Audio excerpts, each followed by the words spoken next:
Hello, my name is Dr. Nara Chamberlain. I'm the president of the Institute of Mathematics and its Application, and this is my first vlog. I usually write blogs about the diary of a black mathematical modeler, but I'm doing this vlog and it's entitled My Black Life Matters. Now, the date of this today is the 14th of October 2020, and we are in the middle of Black History Month. Now, one of the things I say about Black History Month, this year, I have to say, has been one of the best. I've learned so much about the black people's contributions to many fields. However, I still think we are lacking in terms of the black contribution in STEM, science, technology, engineering, and mathematics. But so people would say, well, why are you talking about, let's say, Black Lives Matters, and why are you talking about Black History Month? Well, from my parents, people of my parents' generations, they will still remember the concept of a human zoo, where what you would have in a zoo, you would actually put actual black people there in a cage so that people could go and actually look at them. And this idea that you would put humans in a zoo as if they were animals, it's so abhorrent. But it happened to black people, and if we're not careful, attitudes like that we could return to or go beyond. That's why we're saying that Black Lives Matter, because back then certainly black lives did not matter. And then and things that happened to this year, like say, which was George Floyd, you see there was an example where black lives did not matter. Yeah. So to me, you know um I'm being blessed that I had the opportunity to become the first black president of the Institute of Mathematics and Application, which is a professional learning society here in the United Kingdom.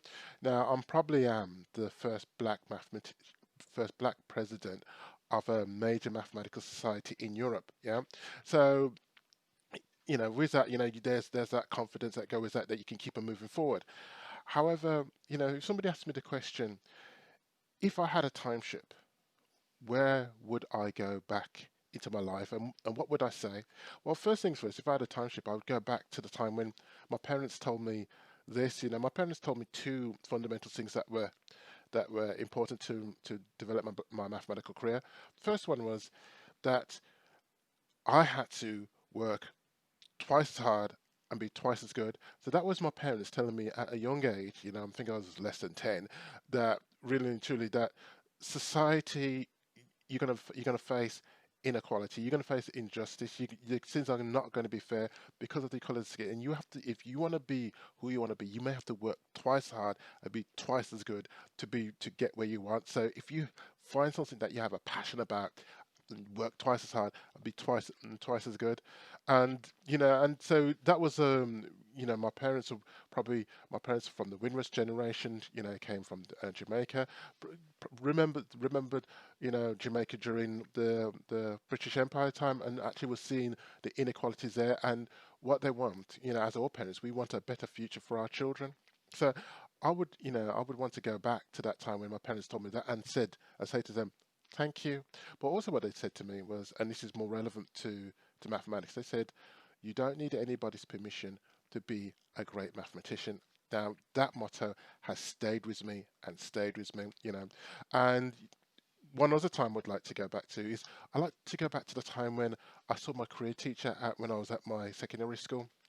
And when he asked me, what would I like to be when I grow up, I said, oh, I wanted to be something that involved mathematics and logic. And he said, well, somebody of your physique should really become a boxer. Now, I would like to take my time sheet and go back there, knock on the door, walk through the door, and say, excuse me, I am the future me, and I'm a president of the Institute of Mathematics and its Applications. You know what I mean? Just to just to get into that mindset and say, look, it is this glass ceiling that you put on black boys, black girls, or people of color, it's wrong. Do you know what I mean? How do you know the future of somebody? You can't base your future of somebody based on your limited view.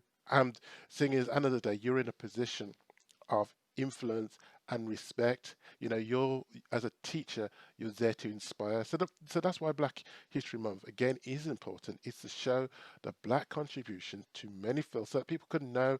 So especially for teachers, that they can get to the point where they can actually inspire not only Black children, but to everybody saying, look, every culture, every race has made a contribution to all the fields out there, and we all need to work together to solve the, world problems and to make the world a better place. Yeah. So, and one other place I'd like to go back to is I remember, uh, standing in a taxi rank with my parents. I think my dad just came back from visiting his relatives in America, and we was first we was standing in the front of the queue, and there was a white family behind us, and the taxi driver drove up, and he pointed to the white family and told them, beckoned for them to get into the car, and totally ignored us. So the I would want to say one to the taxi driver, you know, what mentality went through your mind, but also to the white family that thought it was quite right for them just to step in front of us, push in front of us, and get into the taxi.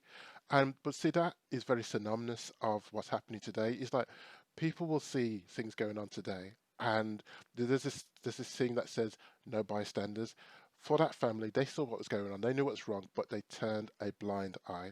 They turned a blind eye, and I would like to talk to them and saying, really and truly, you know, what benefit did that really occur in terms of turning a blind eye? So we do talk about this idea of allies and being more aware, because thing is, at the end of the day, if the shoe was on the other foot, you, how would you like it? How would you like to be treated unfairly? Yeah.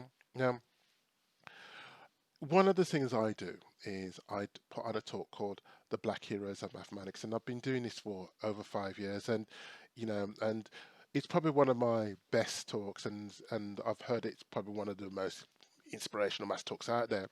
But one time I did do a this talk on the Black Heroes of Mathematics, and the host got this email, and I'm going to keep the name. I'm going to cut out the man's name, yeah. But he did write this letter, and he said to this.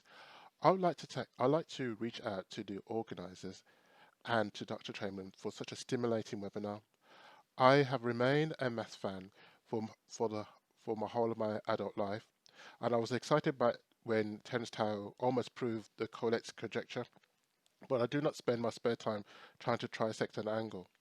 Consequently, I have come to know a fair number of heroes of mathematics. To my shame, I have not noticed the obvious, and it took Dr. Chamberlain to point it out to me. None of the heroes I knew about were black. I have to admit, I appear to have a sort of colour blindness oblivious to racism. This raises the uncomfortable question for me about whether this has applied to me in my professional life. I attended the webinar expecting an interesting diversion from the afternoon of teleconferences. I was not expecting such an uncomfortable question. I thought you, the organisers, and Dr. Chamberlain would appreciate knowing that there's at least one attendee who genuinely was inspired to think differently about race and racism. So, really and truly, my black life matters. People's black lives do matter. And, we're talking about fairness and we're talking about fairness. I mean, seeing as talent is uniformly um, distributed, but opportunity isn't. Opportunity isn't, and mathematics community can be a much richer community if it's diverse. Same with science, technology, engineering, and to recognise the contribution of black people. I mean, I was watching a program about a black Caesar who led Britain, and I was hearing about black composers in the 18th century. To know the contribution of black people to British society, to fields around the world, is important to know that we never get to that place where we think that all we need to do with black people is to put them into a human zoo. My name is Dr. Nara Chamberlain, and I'm the president of the Institute of Mathematics Application, and I hope you enjoyed today's talk. Thank you.